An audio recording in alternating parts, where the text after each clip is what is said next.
하나님 말씀을 같이 보시겠습니다. 구약 성경 스가랴서 10장 8절에서 12절입니다. 제가 읽어드리겠습니다. 내가 그들을 향하여 휘파람을 불어 그들을 모을 것은 내가 그들을 구속하였음이라. 그들이 전에 번성하던 것 같이 번성하리라.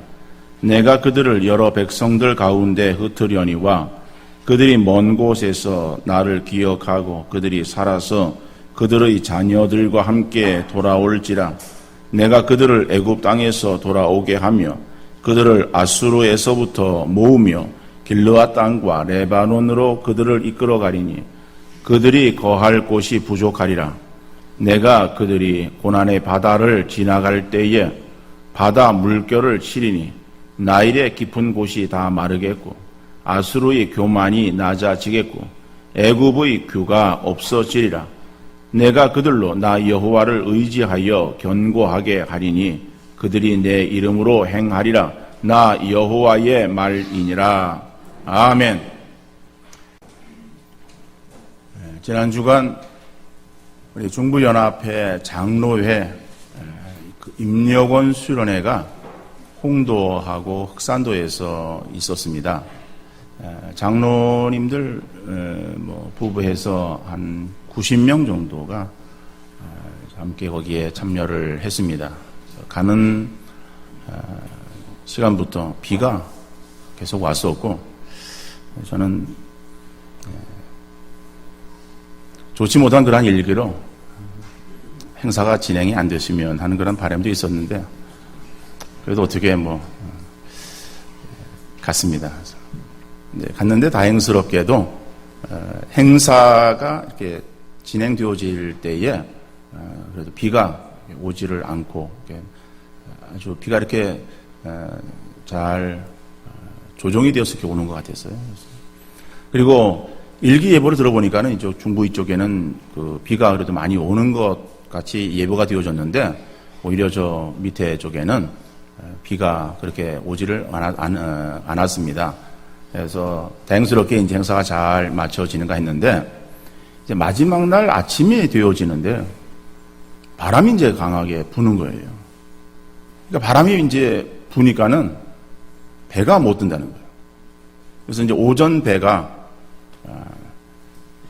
출항을 금지시키고 그래서 오후가 되어져야 이제 배가 뜰 수 있겠다 하는 그러한 통보를 받고 기다리는 거예요.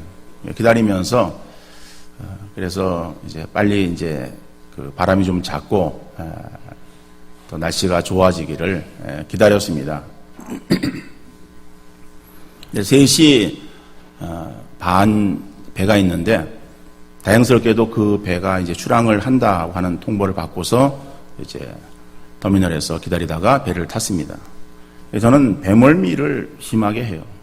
배멀미뿐만 아니라 차멀미도 하고 멀미를 가까이 두고 있습니다. 그러다 보니까는 굉장히 좀 이렇게 배가 요동하는 그러한 부분에 있어서 걱정이 되는 거예요. 그래서 멀미약을 제가 먹고 그리고 또 귀 밑에 붙이는 것도 하나 붙이고 만반의 준비를 했습니다. 한 번은 그리고 수원신학교 학생들을 데리고 울릉도를 갔다 오다가 오는 날 바람이 그렇게 있어가지고 굉장히 고생을 하기도 했었습니다. 그래서 지레 겁을 먹고 만반의 준비를 해가지고서 배를 탔고 배를 타는데 좌석에 좀 여유가 있어가지고 또 배 뒤쪽에 오면은 좀 덜 흔들린다고 하는 그러한 이야기가 있어서 배 뒤쪽에 자리를 잡고서 앉아 있었습니다. 근데 배를 타고 오는데 배가 꼭 무슨 놀이동산에서의 롤러코스터를 타는 것 같아요. 그래가지고서 이제 흔들리는 그런 거 배에서 그래서 겨우 참고 이제 목포로 이제 나오는 것이었습니다. 그러면서 생각을 했습니다. 참 이 바다라고 하는 것이 들어올 때는 3일 전에 들어올 때, 월요일 들어올 때는 그렇게 바람도 불지 않았고 비가 왔지만은 그래서 안개가 끼는 그러한 날씨에 배는 그렇게 흔들림이 없이 들어왔어요. 그런데 나오는 수요일 날은 날씨는 맑았는데 바람이 부니까는 이 배가 이게 요동을 치는 거예요. 이 바람이 불어가지고 파도가 치는 그 바다 위에 떠 있는 배는 큰 배나 적은 배나 다 영향을 받을 수밖에 없습니다. 물론 큰 배는 조금 덜 움직이고 적은 배는 더 많이 움직이는 차이는 있습니다만은, 그러나 안에서의 멀미로 인해서 고통당하는 그러한 일들은 이거는 늘 있습니다. 오래전에 우리 교회에서 터키, 그리스 이쪽으로 성지순례를 우리 교인들이 하고 같이 갔다 온 적이 있었습니다. 그럴 때에 그리스에서 그 반모섬을 가야 되는데, 요한이 이제 유배를 당하던 그곳에서 계시록을 쓴 이제 반모섬을 갈 때에 이제 배를 타고선 거기를 이제 항해를 했는데, 그 배는 커다란 배였습니다. 그 유람선이 아주 큰 배고 그 안에 그 모든 시설들이 다 갖춰져 있어요. 심지어는 풀장, 이런 것들, 다른 어떤 그런 그 시설들이 갖춰져 있는 그런 커다란 배임에도 불구하고, 그때도 역시 바람이 불어서, 그래서 나올 때에 요동치고, 그리고 그 요동으로 인해서 멀미를 하기도 했습니다. 어떤 간에 이 바다라고 하는 것은요, 잔잔한 것 같지만은, 그러나 거기에 풍랑이 일면은 그 위에 떠 있는 그러한 그 배들은 다 영향을 받을 수밖에 없다. 근데 그 영향을 받을 때에 얼마나 이 멀미가 나는지 그냥 제대로 이렇게 걷지도 못하고 그냥 어지럽고 그래가지고서 기다시피 해가지고 그래서 화장실을 찾아가는 그러한 일들이 아주 비일비재한 그러한 그 풍경을 배 안에서 볼 수가 있습니다. 여러분, 그 배를 타고 갈 때에 자기가 아무리 조심한다 그래도 그러한 그 풍랑을 스스로 그거를 제어할 수 있습니까? 바람을 자기가 막을 수 있겠습니까? 거기에 고통을 당할 수밖에 없는 거예요. 그래서 우리의 인생길을 옛사람들은 고해와 같은 인생이라고 그렇게 표현을 했습니다. 그렇죠? 고통이 있는 그러한 바다에 떠 있는 작은 배, 이것이 우리 인생의 모습이다. 오늘 본문에서도 바로 그렇게 표현하고 있습니다. 본문 11절에 보면은 내가 그들이 고난의 바다를 지나갈 때에 라고 말씀하고 있어요. 그렇죠? 고난의 바다를 지나갈 때에. 지금 이스라엘 백성들에게 있어서 하나님께서 그들을 선자들을 통해서 계속해서 하나님께로 돌아오기를 촉구하셨습니다. 왜 그런가 하면 이스라엘 백성들이 하나님의 택한 선한 백성이었음에도 불구하고 그들은 하나님을 떠나서 다른 우상들을 섬기고 자꾸 하나님 멀리 가는 거예요. 멀리 떠나는 그 백성들을 향해서 하나님께 선자들을 통해서 그들을 하나님께로 돌아오라고 부르십니다. 불러도 대답 없는 이름이에요. 이스라엘 백성들의 모습이에요. 떠나가는 거예요. 그래서 하나님께서는 그들에게 진노하십니다. 그 진노하심이 결국에는 주변의 강대국들에 의해서 나라가 점령을 당하는 거예요. 북이스라엘은 아수르, 그리고 밑에 애굽이라고 하는 그러한 나라에 이제 결국에는 망하게 되어집니다. 조금 시간이 지나서 남유다도 바벨론에, 일어난 새로운 나라 바벨론에 의해서 결국에 망하게 되어집니다. 그러면은 이스라엘 역사는 이제는 종지부를 찍게 되어지는 것이죠. 그들이 다 각 곳으로 흩어져 그들이 이제 나라 잃은 그러한 민족으로서 떠돌이의 생활을 할 수밖에 없었습니다. 그러나 하나님께서는 이스라엘 백성들을 흩으시는 것도 하나님의 교회 가운데 두셨고, 다시 70년이 되어지면은 그 시간이 되었을 때에 이스라엘 백성들을 다시 옛 땅으로 돌아오게 하겠다라고 약속하시고 그들을 이제 징계하시는 거예요. 그래서 오늘 본문의 말씀은 바로 흩어져서 있던 그들의 자녀들과 함께 다시 하나님의 부르심 가운데 옛 땅으로, 자기들의 옛 살던 바로 그 고국으로 돌아올 것을 말씀하고 있습니다. 여러분,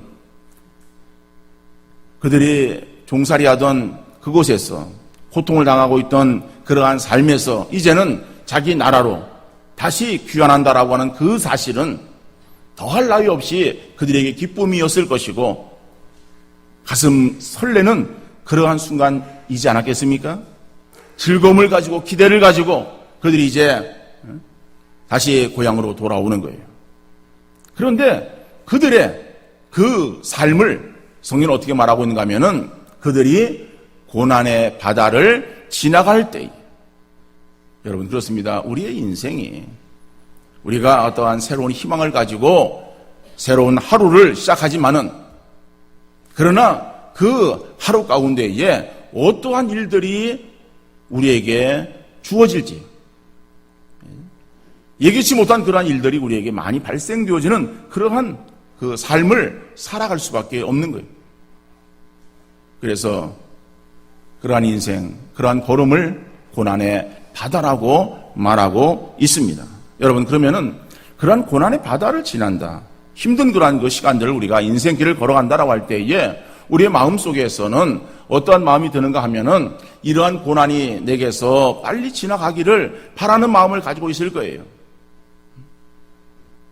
또 이러한 고난들이 우리에게 주어지지 않기를 바라는 그러한 마음들을 가지고 우리가 새로운 날들을 맞고 새로운 시간들을 맞이할 것입니다.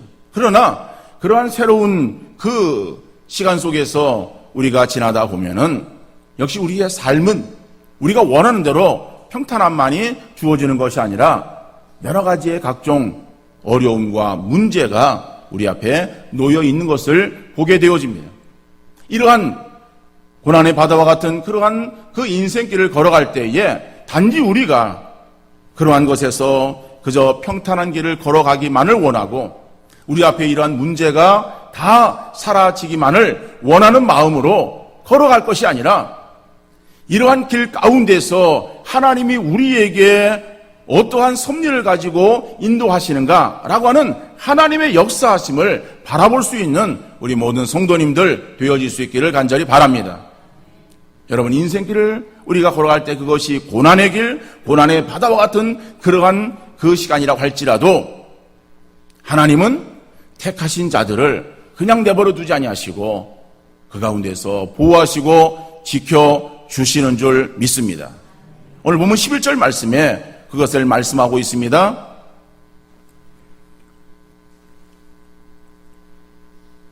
내가 그들이 고난의 바다를 지나갈 때에 바다 물결을 치리니, 여러분 고난의 바다를 지나갈 때에 하나님께서 그 고난의 물결을 치시겠다라고 말씀하는 거예요. 유대인들의 입장에 있어서는 그 관념은 이 바다라고 하는 것은 사단의 그 지배 가운데 있는 곳으로 그렇게 생각을 했었습니다. 그래서 하나님께서는 그 바다를 결국에는 정복하시는 하나님으로 성경은 그렇게 말씀하고 있습니다. 이스라엘 백성들이 애굽을 출발합니다. 바로와의 그러한 이 10가지 하나님께서 주시는 그러한 재앙, 이것으로 인해서 씨름을 하다가 결국 바로가 손을 들고 이스라엘 백성들을 내보내지 않습니까? 내보내게 되어질 때 그들은 급히 나오게 됩니다. 나와서 이제 하나님께서 약속하신 가나안 땅을 향해서 그들이 길을 갑니다. 길을 가다가 제일 처음 만나는 그런 장애가 무엇이었습니까? 바로 그것이 홍해 바다였습니다. 이스라엘 백성들이 가나안 땅을 향해서 나와서 가는 가운데에 그들 앞에 놓여 있는 것이 홍해 바다예요. 자, 홍해 바다가 앞에 놓여 있는데 그 뒤에는 바로의 군대가 그들을 다시 잡으려고 군대가 쫓아옵니다. 진퇴양난의 위기 가운데 처하게 되었습니다. 그런 위기 가운데 이스라엘 백성들은 모세를 향해서, 하나님을 향해서 원망하기 시작합니다. 모세는 그 상황 속에서 하나님께 원망하는 것이 아니라 하나님을 향해서 기도합니다. 하나님께서 모세에게 있어서 네 손을 내밀어서 바다를 가리키라 말씀하시고, 모세는 백성들을 안도시키고 하나님 말씀대로 지팡이로 바다를 가리킵니다. 놀라운 일이 벌어집니다. 홍해가 갈라집니다. 그리고 그 가운데에 길이 납니다. 하나님께 동풍을 불어서 그 길을 말리게 하십니다. 이스라엘 백성들이 홍해를 건너는데 그들이 그 길을 걸어서 건너게 하십니다. 이것은 단순하게 하나님께서 홍해를 이스라엘 백성들 하여금 건너게 하셨다라고 하는 그 사실만을 말하고 있는 것이 아니라 사단의 그러한 지배 가운데에 있는 그 상황을 하나님께서는 잠잠케 하시고 물리치시고 이스라엘 백성들을 그 가운데서 편안하게 인도하시는 하나님의 전능하심을 말씀하고 있는 거예요. 마태복음 4장 8장 23절 이하에 보면은요, 예수님께서 제자들과 함께 이 갈릴리 호수를 항해하고 있습니다. 항해한다는 것은 뭐 그들이 무슨 유람하는 것은 아니고 이제 그 호수를 건너갈 때에 돌아가기는 멀고 그러니까 배를 타고서 그 호수를 가로질러 가는 거죠. 갈릴리 호수는 말 그대로 호수입니다. 민물이고 그리고 그것은 뭐 위에서 내려오는 그런 그 헬몬산에서 내려오는 물을 받아가지고 거기에서 가지고 있다가 그 물을 요단강을 통해서 사이로 흘려보내고 그리고 물이 고여있는 그러한 저수지와 같은 호수입니다. 근데 성경에서는 바다라고 말하고 있습니다. 물론 그것은 뭐 여러 가지 의미가 있겠지만은 옛날에는 이 단어에 그러한 수가 많지 않았습니다. 여러 가지 표현할 수 있는 그러한 그 단어의 수가 적었습니다. 단어는 삶이 더욱더 현대화되어지고 다양화되어짐에 따라서 늘어나는 거예요. 여러분, 텔레비전이라고 하는 그러한 단어가 그전에 있었습니까? 없었던 단어예요. 그러나 텔레비전이 생겨짐으로 인해서 그 단어가 새롭게 만들어진 그러한 단어가 되었고 우리는 그 단어를 예사로 쓰고 있습니다. 텔레비전 그러면 모르는 사람이 한 사람도 없어요. 근데 그 단어를 100년 전에 그 단어를 사용했다고 한다면은 그 당 사람들이 그것을 이해했겠습니까? 무슨 말인지 알았겠어요? 그러니까 그런 어떠한 단어의 변천. 2000년 전에는 단어의 수가 그보다 더 적었겠죠. 거기에서는 그러한 어떠한 이 물을 표현하는 다양한 표현들이 있지를 못했습니다. 크면은 바다 내지는 강 이렇게 그 표현을 했었고 또 적은 그러한 것을 그냥 시내 이렇게 말합니다. 뭐 시내 같은 그러한 것은 심지어는 우리가 표현하는 뭐 개천 또 어떤 도랑 뭐 이런 것들도 뭐 시내가 이렇게 표현을 하기도 하고 웬만한 시내 우리 같은 뭐 개천 이런 것들도 그냥 강 이렇게 말하기도 하는 거예요. 어떤 간에 그 갈릴리를 그래서 호수이지만은 성경에는 바다라고 말하고 있어요. 바다라고 말하고 있는 그 갈릴리 거기에 역시 사단이 거기에서 권세를 잡고 있는 것으로 그렇게 그들은 이해를 했었습니다. 예수님께서 저들과 함께 배를 타고서 건너가시는데 피곤하셨어요. 그래서 고무를 베개 삼아서 이제 배 후면에서 주무신 것이죠. 잠깐 낮잠을 즐기시는데 그런데 그날 바람이 불어요. 바람이 부니까 물결이 치는데 그 물결이 이제 배를 덮칩니다. 그래서 배 안에 물이 고여지게 됩니다. 배가 이제 점점 가라앉게 되겠죠. 놀란 제자들이 급히 주무시고 계시는 예수님을 깨웁니다. 예수님, 우리가 지금 죽게 되었습니다. 라고 하는 그러한 제자들의 예수님을 향해서 외치는 그러한 그 외침에 예수님이 눈을 뜨시고 일어나서 어떻게 하시는가 하면은 바람과 바다를 잔잔케 하시는 거예요. 성경에 보면은 바람과 바다를 꾸짖으셨다라고 말하는 거예요. 그러니까 잔잔케 되었다라고 말하는 거예요. 이것은 단순하게 그저 바람을 잠재우시고 물결을 잔잔케 하시는 그러한 주님을 말하는 것이 아니라 사단의 그러한 그 권세를 누르시는 예수 그리스도의 능력을 성경은 말씀하고 있는 것입니다. 여러분, 오늘 우리가 살아가는 세상, 이 세상은요, 하나님의 주권하에 있지만은 그러나 하나님께서 사단에게 공중 권세를 내어 주셨습니다. 그래서 잠시 동안 이 땅 위에 권세를 잡고 있는 자가 누구인가 하면 사단이에요. 사단이 이 땅에 공중 권세를 잡고 그리고 세상을 이제 어지럽힙니다. 성경에 보니까는 믿는 자라도 할 수만 있으면 넘어뜨리기 위해서 가진 관계를 꾸미고 있다라고 그렇게 말하고 있어요. 자, 그러한 그 사단이 지배하고 있는 이 세상, 우리가 살아갈 때에 여러 가지 많은 어려움들이 우리에게 주어지고 있는데 그 어려움을 이길 수 있는 것은 우리의 능력이 아니라고 말하고 있습니다. 여러분, 사람이 아무리 강하고 사람이 아무리 지혜롭다 할지라도 우리의 힘으로 사단을 제어할 수 있겠습니까? 사단을 제어할 수는 없어요. 사단도 영적인 능력입니다. 영적인 존재예요. 우리보다는 한 단계 위에 존재해 있습니다. 그러면은 사단이 그러한 그 지배하고 있는 이 세상, 우리가 그런 어려움 가운데에 그저 두려워, 기가 죽어서 가만히 앉아 있어야 되어지겠는가? 우리는 할 수 없지만은, 그러나 그 사단을 제어하시고 사단을 누르시는 그러한 하나님이 우리에게 있음을 말씀하고 있어요. 오늘 본문에서는 그것을 어떻게 말하고 있는가 하면은 그 고난의 바다의 물결을 치실 때에라고 말씀하고 있어요. 사단의 권세가 아무리 강하게 나타난다 할지라도 그러나 하나님의 능력은 그 위에서 역사하시는 줄 믿으시기를 바랍니다. 그러니까 우리가 그러한 그 고통 앞에, 그러한 고난 앞에 우리가 해야 될 것은 하나님을 더욱더 의지하고 하나님을 바라보는 거예요. 우리의 모든 것이 되시는 하나님, 우리의 모든 것을 다 단장케 하시고 우리를 보호하시고 인도하시는 하나님을 바라보아야 되는 것이 우리가 해야 될 일입니다. 성경에 보면은 복음서에 4개 복음서에 다 동일하게 기록되어져 있는 그러한 사건 중에 하나가 오병이어의 사건이에요.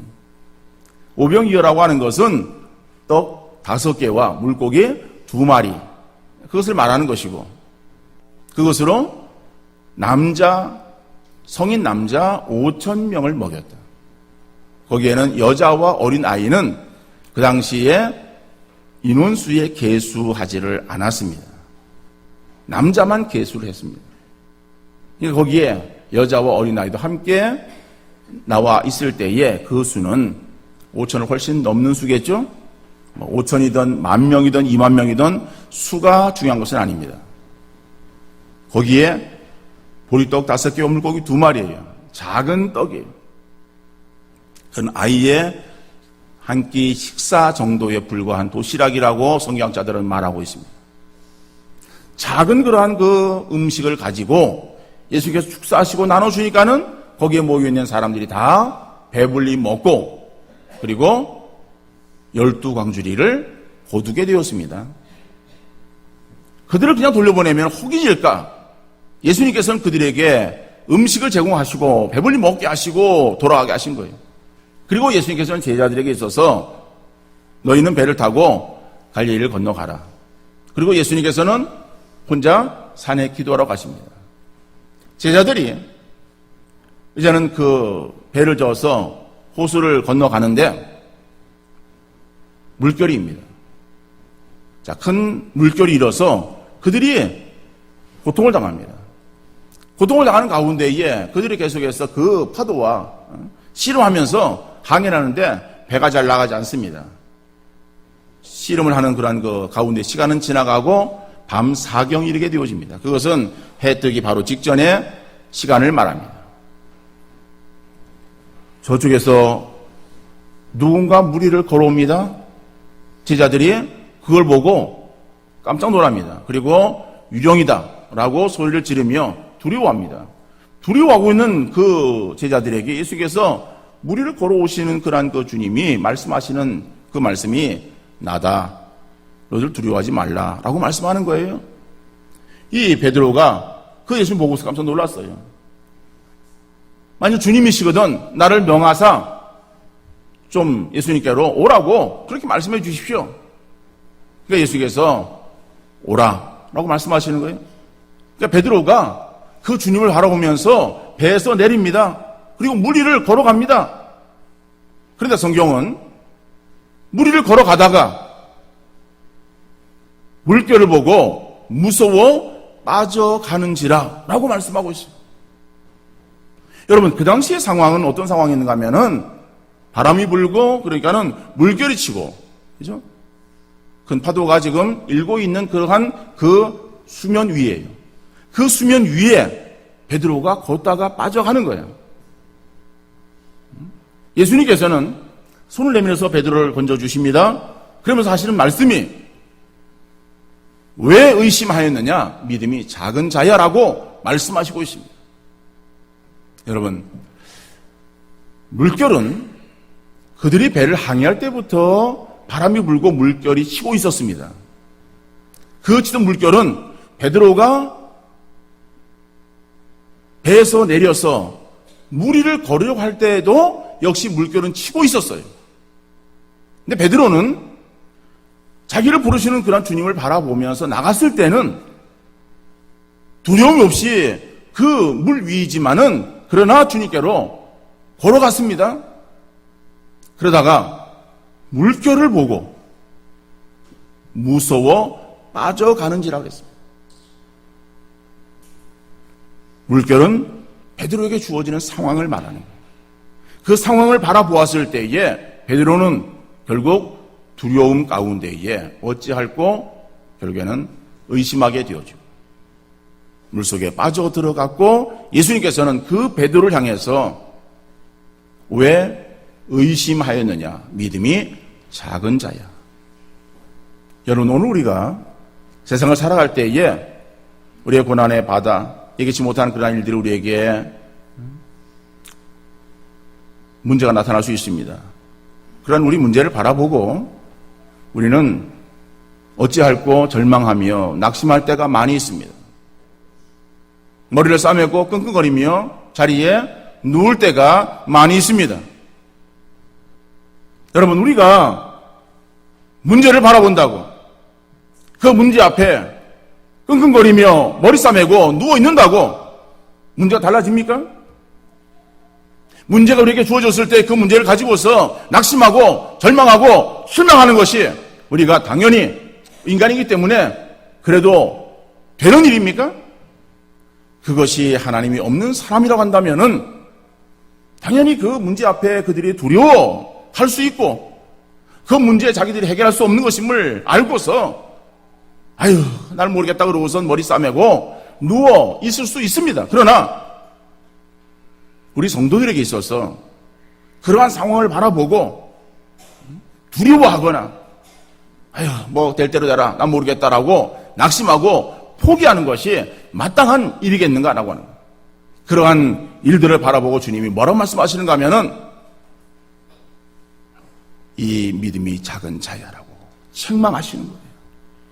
야, 이 믿음이 작은 자야. 주어지는 그러한 그 상황에 하나님을 바라보지 아니하고 그 상황을 바라보는 것, 그리고 낙심하고 실망하고 절망하는 것, 그건 우리의 믿음이 적은 결과이지 우리에게 있어서 당연히 그렇게 해야 된다라고 말하는 것은 아닙니다. 왜 그렇습니까? 우리에게는 그 물결을 치시는, 그 물결을 다스리시는 하나님이 계시는데 그 하나님을 바라보는 것이 아니라 하나님을 바라보지 아니하고 물결 그 자체만을 바라보는 바로 그것이 우리의 믿음의 부족, 믿음이 없음을 지적하시고 있는 말씀이에요.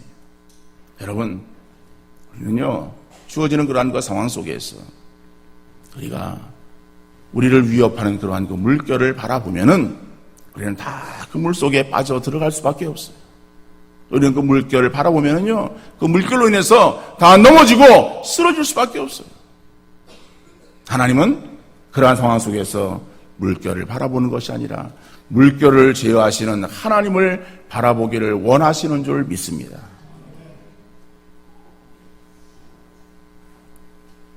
역대하 20장 12절로 13절에 보면은 우리 하나님이여 그들을 징벌하지 아니하시나이까 우리를 치러 오는 이 큰 무리를 우리가 대적할 능력이 없고 어떻게 할 줄도 알지 못하옵고 오직 주만 바라보나이다 하고 유다 모든 사람들이 그들의 아내와 자녀와 어린이와 더불어 여호와 앞에 섰더라.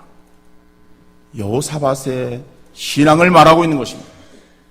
구약의 유다의 여호사밧 왕, 그가 다스릴 때에 그에게 있어서 모압, 암몬, 마온 이러한 그 주변의 나라들이 연합군을 형성해서 유다를 치러 왔을 때에 그러한 소식을 들은 여호사밧, 두려워하는 마음을 가지고 낙심하고 실망하고 좌절한 것이 아니라 그 문제를 가지고 하나님을 바라봅니다. 하나님, 우리를 치러 오는 이 큰 무리를 우리가 대적할 능력이 없습니다. 우리가 이 상황 앞에서 어떻게 할 줄을 알지 못합니다. 하나님, 그러나 내가 낙심하고 실망하는 것이 아니라 내가 그 상황 속에서 오직 주만 바라봅니다라고 고백했던 그 여호사밧의 고백, 그러면서 모든 그러한 아내와 그들의 아내와 자녀와 어린이와 모든 그런 사람들로 하여금 함께 하나님을 향해서 기도하며 하나님만을 바라보게 촉구하며 그리고 하나님을 구했던 그 여호사밧의 이러한 신앙의 아름다운 모습들, 오늘 우리의 삶에 이러한 믿음이 필요한 줄로 믿습니다. 우리가 상황을 바라보는 것이 아니라 우리 오직 주님만 바라봅니다. 하나님만 의뢰합니다. 하나님으로 승리하시는 우리 모든 성도님들 되어질 수 있기를 간절히 바랍니다. 또 이 고난의 바다를 지나게 하시는 것은 어떤 하나님의 섭리가 있는가? 12절에 보니까는요, 우리를 하여금 더욱 강한 하나님의 자녀가 되게 하시기 위함이에요. 내가 그들로 나 여호와를 의지하여 견고하게 하리니 그들이 내 이름으로 행하리라. 내가 그들로 나 여호와를 의지하여 견고하게 하리니 고난의 바다를 지나게 하는 것. 11절에서 말씀하고 있는 고난의 바다를 지나게 하는 것은 나 여호와를 의지하여서 더욱더 견고하게 하기 위한 그러한 나의 뜻이 거기에 들어있다라고 하는 것을 말씀하는 거예요. 여러분, 고난은 우리를 힘들게 해서 고생스럽게 하시려는 것이 하나님의 본 마음이 아니십니다. 고난은 우리를 훈련시키시는 기간이에요. 저에게는 건강을 위해서 필요한 것은 좋은 음식을 섭취하는 것이 아닙니다. 저에게는 정기적인 운동이에요. 음식은요, 제가 음식을 먹을 때에 먹기 힘들어하거나 못 먹는 음식이 있거나 맛이 없거나 그래서 못 먹는 경우는 없습니다. 없어서 못 먹고 안 줘서 못 먹고 그런 것입니다. 근데 이제 운동은 정기적으로 운동을 해야 되는데 운동을 하면은 운동할 시간이 없어서라고 그렇게 이제 말을 합니다. 그거는 하나의 핑계예요. 그래서 왜 핑계인가 하면은 운동은 사실은 힘들어요. 그러니까 운동을 땀이 나게 운동을 해야 이 몸에 좋은 효과를 내지 않습니까? 그러니까 땀이 안 나는 거는 사실 효과가 없어요. 그러니까는 그 운동 효과를 내려고 그러면 땀이 날 정도로 운동을 해야 되는 거예요. 그러니까 땀이 날 정도로 운동을 하려면은 힘이 들어요. 그러니까 힘이 드니까는 자꾸 안 하려고 그러는 거예요. 그런데 힘이 들어도 자꾸 그 운동을 해야 그래 몸이 건강해지는 것 아니겠습니까? 마찬가지예요. 영적인 그런 그 면에서도 우리가 고난의 그런 순간이 있습니다. 그 고난을 당할 때는 굉장히 힘들어요. 그것을 이겨나간다고 하는 것이 힘들어. 그러니까 사람들이 자꾸 그 고난을 피하려고 하는 거예요. 근데 피하는 것이 우리에게 있어서 영적으로 유익되어진 것만은 아닙니다. 오히려 그 고난을 통해서 우리의 영적인 그러한 신앙의 연단 기간으로 삼아야 되는 것이겠죠? 그럴 때 더욱더 우리가 하나님을 바라보는 영적인 그러한 삶을 살아가기를 힘쓰는 우리 모두가 되어질 수 있기를 바랍니다. 그러면은 그 연단의 그런 시간들을 통해서 우리는 영적으로 더 강건한 자가 되어질 수 있는 거예요. 강건한 자가 되어지면은 하나님의 마음에 합한 사람이 되어지는 것이고, 하나님의 마음에 합한 사람이 되어지면은 하나님께서 그 사람에게 합당한 그러한 은혜와 복을 주시는 하나님이신 줄 믿으시기를 바랍니다. 하나님은 우리에게 있어서 준비되지 못할 때에, 갖추어지 못할 때에 하나님께서 우리에게 주시지 않는 거예요. 또 주셔도 그것이 하나님의 은혜고 하나님께 주시는 것인 줄을 깨닫지를 못하는 거예요.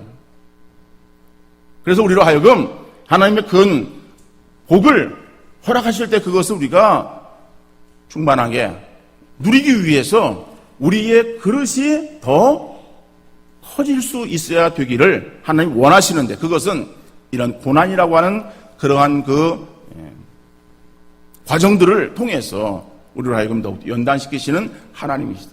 그래서 고난은 우리에게 그저 아무런 의미 없이 주어지는 것이 아닙니다. 우리는 하나님의 택한 자녀가 되었잖아요. 택한 자녀들에게 있어서 주어지는 고난은 하나님의 징벌이 아닙니다. 하나님의 형벌이 아닙니다.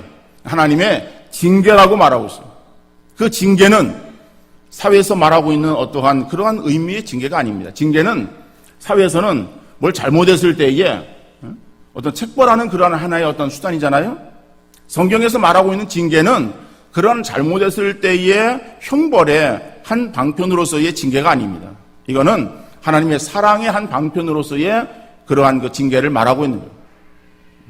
부모가 자녀를 예를 들어서 야단을 치고 꾸중을 하고 벌을 세우고 라고 하는 그것은 그 아이가 더 잘 되어지도록 하기 위한 그러한 그 부모의 의도가 거기 들어있는 거 아니겠어요? 그렇죠? 단지 이건 잘못했기 때문에 라고 하는 그러한 어떠한 징벌로만 주어지는 것이 아니라 더 강건한 그러한 그 자로. 그리고 예를 들어서 약한 그러한 아이면은 나가서 또 운동을 하도록 공을 사주고, 그죠? 공을 차고, 그리고 남자답게 박식하게 뛰어놀 수 있도록 뭐 그렇게 하는 거예요. 그러니까 징계는 하나님의 형벌이 아니라 하나님의 사랑의 방편인데, 그런 그 징계가 우리에게 있어서의 주어질 때는 우리는 그것을 힘들어하고 그것을 벗어나려고 하고 피하려고 한다. 근데 그것은 피하는 것만이 우리에게 좋은 것은 아니고, 오히려 그것을 통해서 하나님은 우리로 하여금 강건한 하나님의 백성 삼으시기를 원하시는 하나님이심을 믿으시기를 바랍니다. 여러분, 로키 산맥, 이건 해발이 높은데 해발 한 3,000m가 되어지는 그 곳을 수목한계선이라고 그래요. 그러니까 수목한계선은 나무가 자랄 수 있는 그 마지막 한계가 되어지는 그런 어떤 지점이기 때문에 수목한계선이라고 말을 하고, 그리고 그 3,000m가 이제 더 높이 올라가면은 그 위에 나무가 자라는 것이 아니라 나무는 자라지 못하고 그저 그냥 이렇게 풀만 자라고 있는 것을 볼 수가 있습니다. 어떤 간에 그러한 그 수목한계선에서 자라는 그러한 나무들은 그럼 어떻게 자라는가 하면은 나무가 위로 똑바로 이렇게 잘 자라는 것이 아니라 바람이 강하게 불기 때문에 그 강한 바람으로 인해서 나무가 휘어지는 거예요. 휘어져서 자라는 거예요. 휘어져서 자라는 그런 그 나무. 그 나무가 뭐 오래되어서 이제 그 나무를 베어가지고 쓰려고 그럴 때에 휘어진 나무는 별 쓸모가 없잖아요. 그죠? 사람이 보기에는 그 나무가 별 쓸모가 없이 보여요. 그러지만은 그 나무를 켜가지고, 우리 아이들이 바이올린 했지만은 그 바이올린 악기를 만드는 그러한 재료로 사용하면은 그 나무는 공명이 잘 되어진다 그래요. 그래서 좋은 바이올린을 만들 수 있는 그러한 재료가 될 수 있다고 합니다. 여러분, 이 바람이 강하게 불어서 얼마나 그 나무가 자랄 때에 힘들었겠습니까? 얼마나 고통스러웠겠어요. 그런데 거기에 쓰러지지 아니하고 견뎌낸 거예요. 바람을 견뎌낸 거예요. 비록 바람으로 인해서 그 나무가 휘었지만은, 그러나 그 역경 가운데서도 꿋꿋하게 삶을 산 그 나무, 결국엔 그 나무가 좋은 이 소리를 내는 그러한 그 악기의 재료로 사용되어질 수 있는 것이다. 하나님은 저와 여러분을 더욱더 강한 하나님의 사람이 되어지기를 원하셔서 우리의 삶에 고난의 바람이 불게 하시고 고난의 바다를 지나가게 하시는 줄 믿으시기를 바랍니다. 그럴 때 하나님은 우리와 멀리 떨어져 계신 것이 아니라 나를 지켜주시고 보호하시는 하나님. 그러면서 우리 계속해서 격려하시고 우리에게 힘을 돋우어서 네가 어려움 가운데 넘어지지 말고 일어나서 걸어라. 너는 힘을 내서 앞으로 전진하라. 우리에게 있어서 계속 격려하시는 하나님의 그러한 그 인도하심이 우리와 함께 하심을 기억하면서 그 고난의 바다를 지날 때에 우리 영적인 그러한 그 단련의 시간임을 인식하시고 믿음으로 잘 참아 견디는 우리 모든 성도님들 되어질 수 있기를 간절히 바랍니다. 우리가 살아가는 인생길 고난의 바다와 같은 그러한 삶이에요. 여러 가지 예기치 못한 일들이 있고 힘든 일들이 있고 정말 죽을 것 같은 그러한 어떤 위기 가운데 우리가 처할 때도 있어요. 여러분 그러지만은 그럴 때에 하나님께서 우리의 모든 그러한 상황을 주관하시고 또 그것을 다스리시는 하나님이 나의 아버지심을 믿는 믿음으로 하나님을 바라보시는 우리 모든 성도님들 되어질 수 있기를 바라고 우리에게 당하는 그러한 그 고난, 주어지는 그러한 그 고난은 단지 내가 그냥 어려움 가운데 처하도록 내버려 두는 것이 아니라 그것을 통해서 우리를 하여금 더욱더 연단시키고 단련시키시는 하나님의 그런 의지가 들어있는 기간임을 인식하시며 그 기간 동안 더욱더 믿음으로 인내하시는 우리 모든 성도님들 되어질 수 있기를 바랍니다. 그런 모든 고난이 지나고 나면 우리에게 영광이 주어지는 하나님 그 영광을 우리에게 차지하기를 원하셔서 이 땅 위에서 이러한 고난을 지나게 하신다라고 하는 사실을 기억하며 그 하나님을 바라보는 믿음으로